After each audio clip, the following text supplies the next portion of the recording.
Hi everyone, how are you? May God bless you. I miss you all. Welcome to our fourth lecture in Introduction to Literature.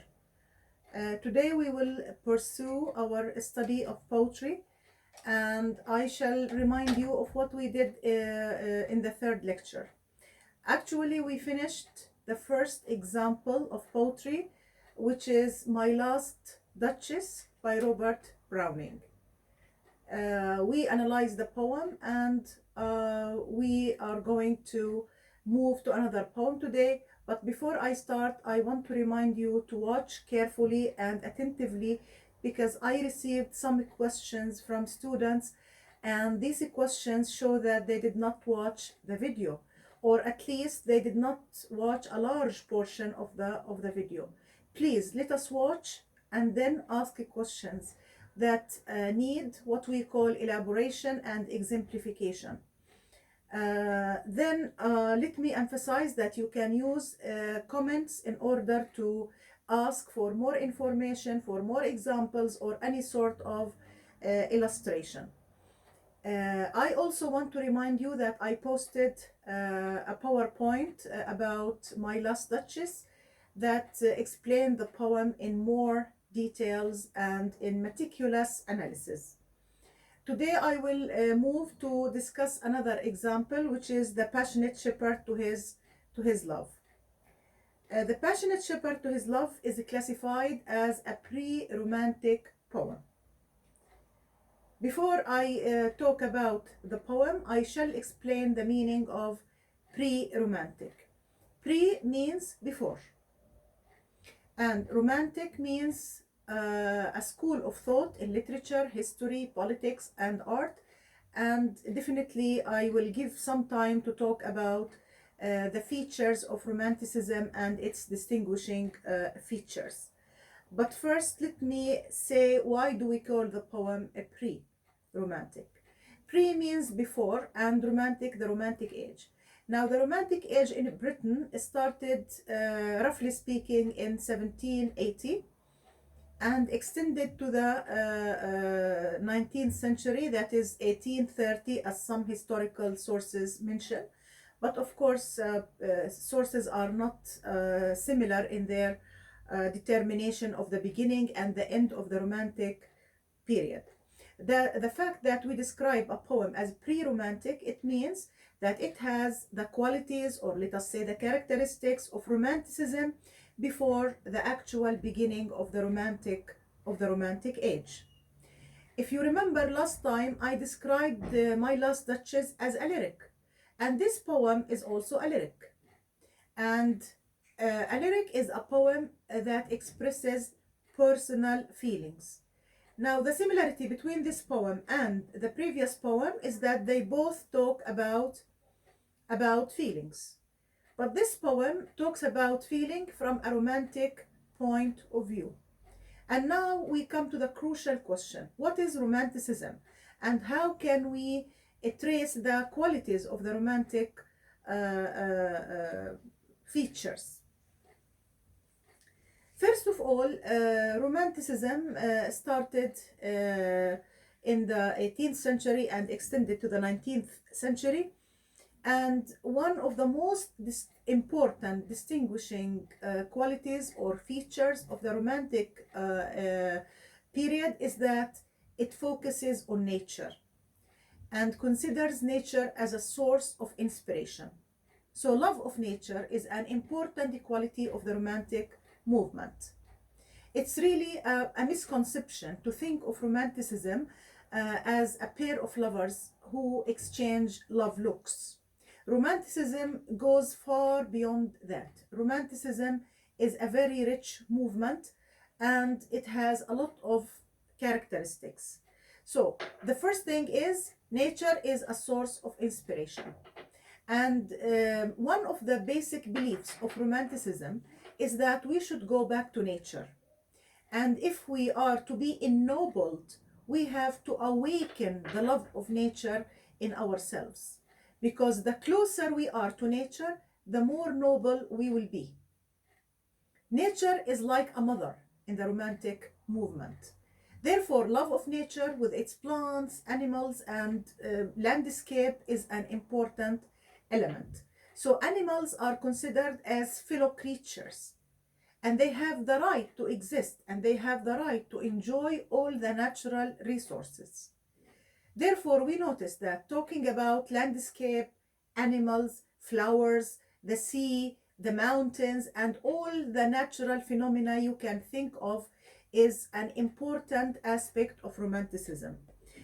In conclusion, we can say that Romanticism turned towards nature and the interior world of feelings, in opposition to mannered formalism. Actually, the world of feelings is very significant in Romanticism. Romanticism emphasizes feelings. And what kind of feelings? The powerful feelings. Also, it is important to remember that Romanticism took poetry as a major literary tool, and the romantic lovers, or the romantic, let us say, advocates, often believe that feelings are much more important than thoughts, and therefore poetry was seen as the most important vehicle of expression in the romantic movement. For example, the famous poet William Wordsworth, who is one of the important pioneers of the Romantic period, believed that poetry is the spontaneous overflow of powerful feelings. The spontaneous overflow of powerful feelings. When we say spontaneous, it means something that comes directly without previous preparation. So a spontaneous person is a person who behaves according to his own pulse without taking a lot of time to think. Also, when we say overflow, this reminds us of something that flows like water. So feelings are so powerful that they flow exactly like water. And we notice that in the definition, Romanticism considers feelings as a very important tool of expression. And poetry should always express the feelings. The Romantics do not use the word thought as the major kind of thing in poetry. And romantic poets celebrated creativity rather than logic. They celebrated creativity, and they talked about the importance of being a creative writer and to produce ideas which are one of a kind. Not ideas that have been around for a long time, because the romantics are rebellious by nature. They want everything to be new, and they believe that there is always a need for change and for renewal. This is a basic thing in the romantic creed. Also, the romantics believe in the significance of the individual. They celebrated individualism. They believe that if the individual is okay, the whole society is also okay. They didn't focus on society as we have in the classical movement, or in the classical ways.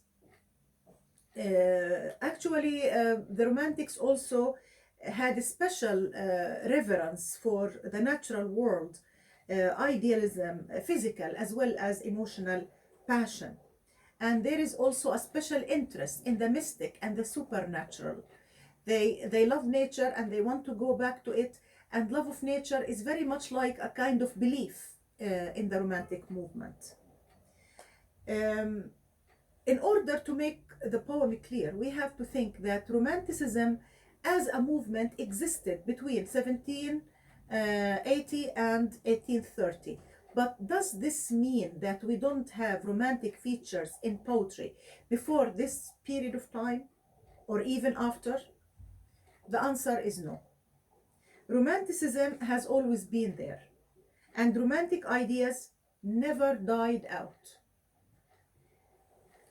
whether we speak of life or poetry, but were largely absorbed into the percepts of many other movements. It was largely absorbed by the percepts of many other movements. So Romanticism has been around, I think, and it will continue to be around after the end of the Romantic period, as we saw. So the Romantic period is over, I mean historically. But does this mean that we don't have any romantic features in poetry?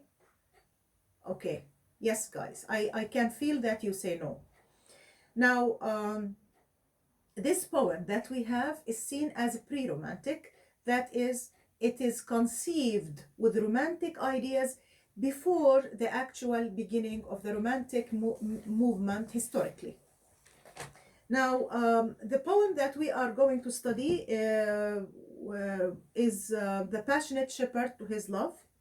You have to go to page 46 and to look at the poem. It's truly a pre-romantic poem because it was written in 1564, or let me say that the poet was born 1564 and died 1593. So the poem was written before the actual beginning of the Romantic period. So the poem is pre-romantic. Number two, it's pastoral. Now, what do we mean by pastoral?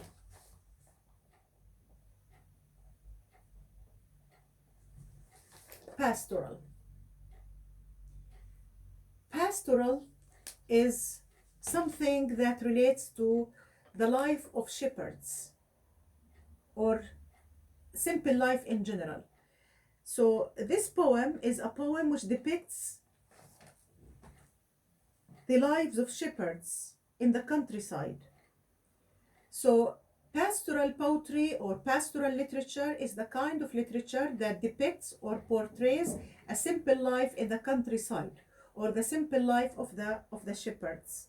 And if you don't know the meaning of shepherds, shepherds are the ones who tend sheep or they take care of sheep.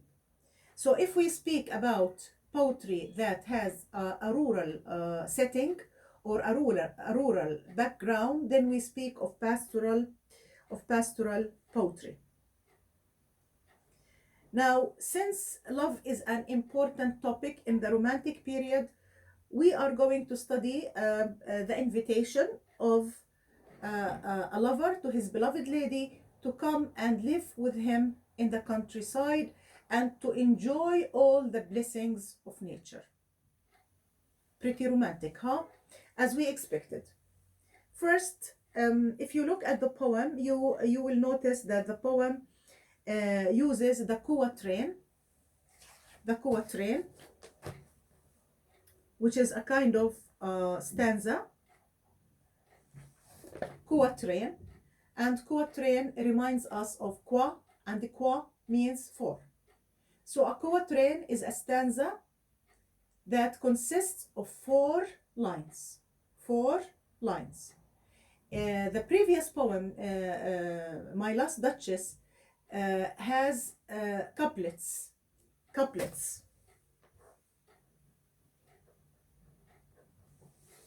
And if the quatrain has 4 lines, the couplet has 2 lines.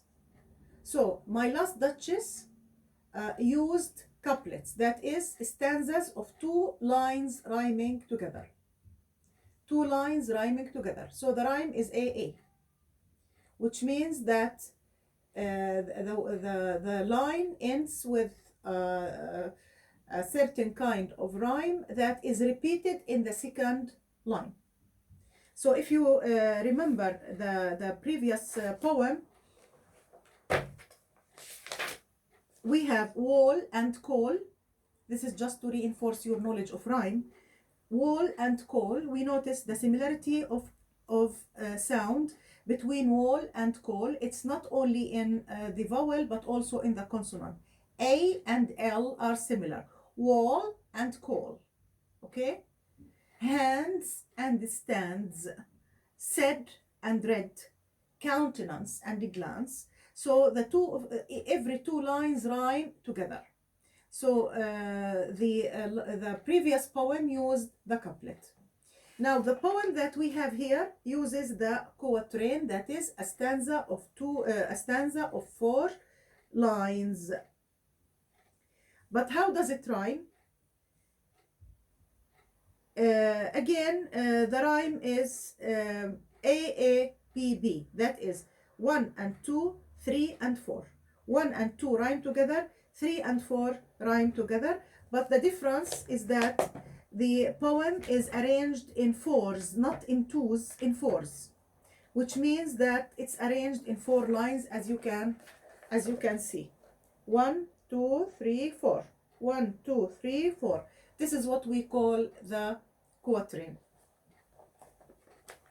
So the stanza form in this poem is the quatrain. That is, the poem has 1, 2, 3, 4, 5, 6 stanzas. 6 stanzas, and each stanza has 4 lines. So what does Christopher Marlowe, the pre-romantic poet, say to his beloved lady?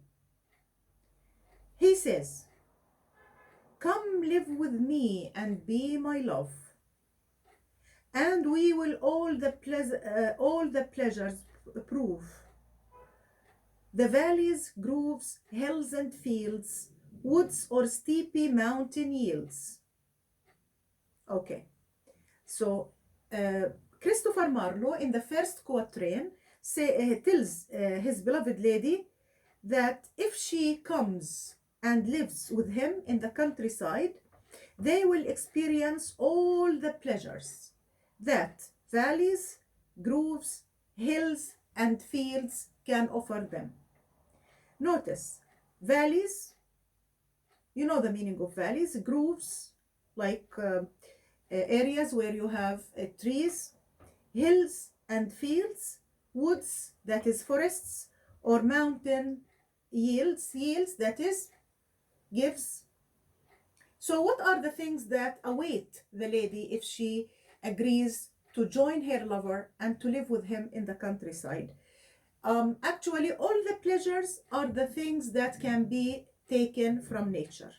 The things that she can find in valleys, hills, fields, woods, or mountains.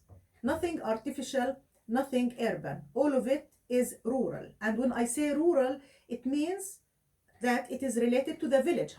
Urban relates to the city. Rural relates to the village. So this is stanza number 1. Stanza number 2. And we will sit upon the rocks, seeing the shepherds feed their flocks, by shallow rivers, to whose falls melodious birds sing madrigals. Then he says to her, one of the important things we can do in the city, in the village, is we will watch the rivers. We will sit upon the rocks, though this could be pretty cold, They will sit upon the rocks and they will watch the shepherds, those who take care of the sheep, you know the shepherds, feed their flocks. When you have a group of sheep, we call them flocks. So the interesting thing for the poet is to watch how the shepherds tend their sheep and sit watching them while they feed. By shallow rivers. Now, another activity would be watching the shallow rivers. Shallow is the opposite of deep. The rivers are not deep here, the rivers are shallow, and they will listen to the songs of birds. Melodious. Melody is related to music. Melodious, musical.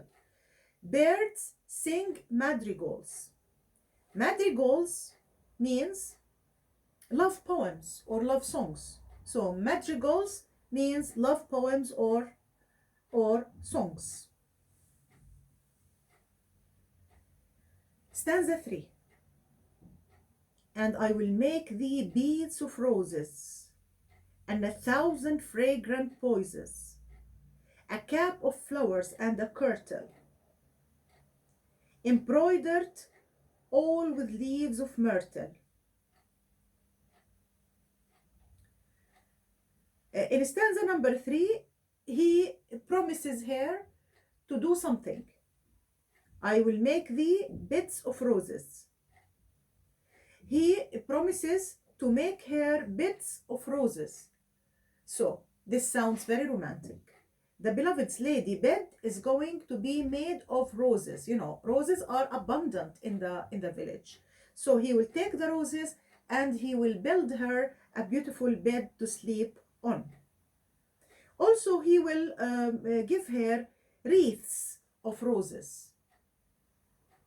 He will collect flowers for her. And he will make her a cap, like something you put on your head. It's a cap of flowers. And a kirtle. He will make her a skirt or a sort of dress made of these flowers. And they will be embroidered, decorated with what? With leaves of myrtle. Myrtle is a kind of a fragrant plant. Yani it's a plant that gives flowers, and these flowers are very fragrant. They have a nice smell. So this is the other promise that he makes to his beloved lady. So obviously all these are things that are available in nature. These are the blessings of nature. Stanza number 4. A gown made of the finest wool, which from our pretty lamps we pull. Fair lined slippers for the cold, with buckles of the purest gold. Notice here, the poet also uses rich images that relate to smell, if you notice, and hearing. He believes that he is going to be able to make her happy. During winter, he will make her a gown that is some sort of dress or some sort of coat made of the wool taken from the sheep, you know, the wool of the sheep. Okay. Also, he will make her slippers to protect her feet from the cold. But what kind of buckles is he going to use? The buckles are going to be of the purest gold.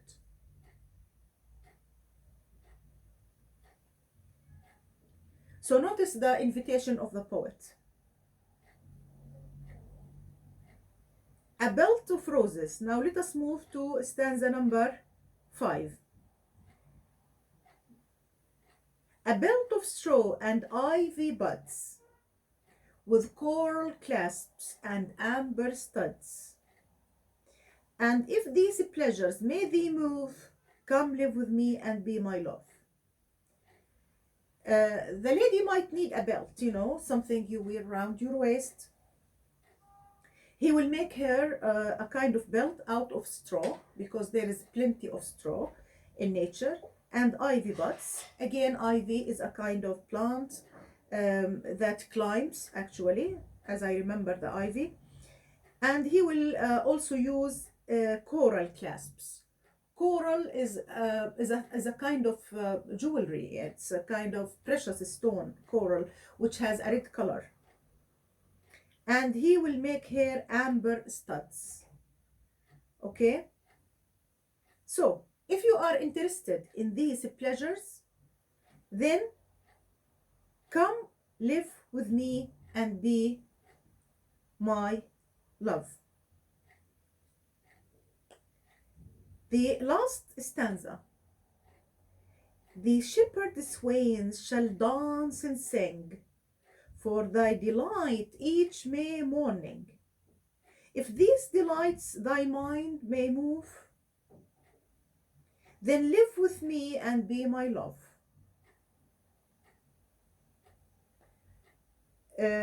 In the last stanza, we notice that the poet feels that probably his beloved's heart is not soft towards him. So he tries to encourage her to accept his invitation. So we notice that he follows a process of persuasion. He says to her that the shepherd country youth, swains means country youth, yani young men who live in the country. The shepherd swains shall dance and sing. So these young men who live in the village are going to dance and sing for you. Now, for thy delight each May morning. When is this going to be? It's going to be during May, and May is a beautiful month. It's the month of blossoming and the month of beauty. Then the poet ends his poem with a clause. If these delights thy mind may move, then live with me and be my love. If these delights, that is, if these pleasures please you or attract your attention, then live with me and be my love. So the condition is, if these delights move you, that is, affect you or touch your heart, the conclusion, come live with me and be my love. So this is the last stanza. Obviously, it is a poem where the poet is speaking to his beloved, trying to convince her to come and live with him. It is pretty clear that the lady does not share his enthusiasm, but she is somehow reluctant. That is, she is unwilling to love him back or to come and live with him in the countryside. So the poet here makes the speaker pursue a process of persuasion.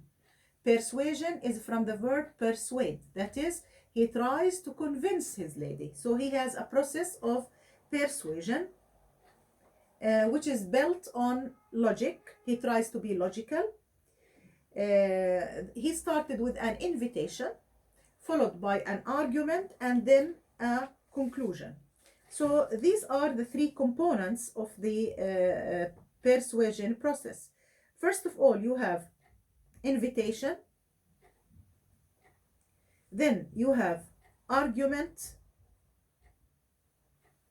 and number three, you have conclusion. Yeah. So these are the three steps that the poet follows. First, an invitation to the lady to come and live with him in the countryside. Number two, the argument. That is, what is to be gained if she came to live with him in the countryside? And then the conclusion. If I manage to convince you, then come live with me and be my love. Now, the question is, in what way is this poem romantic? Please write to me in the comments what aspects of romanticism can be seen clearly in the poem. Remember, the poet refers to nature. The poet talks about his own feelings. The poet tries to enumerate the blessings of nature. The poet invites his lady to leave the urban noise and to come and live with him in the countryside. We understand from the title that he is deeply in love with her. And this is clear in the use of the word passionate. The passionate shepherd to his love. When you are passionate, you are deeply in love. You have strong feelings. Another good assignment for you is to try and find some examples of alliteration, assonance, consonance in the poem. Assonance, alliteration, and consonance. Try to write some examples of assonance, consonance, and alliteration in the poem. Now, why is this poem a lyric? Actually, it is a lyric because the poet is expressing his own feelings. So when the poem is expressive in a personal manner, then we call the poem a lyric. Here we come to the end of our fourth lecture in Introduction to Literature. Please watch the video attentively and try to write your comments and the questions under the video. And I will see you again. Until then, goodbye and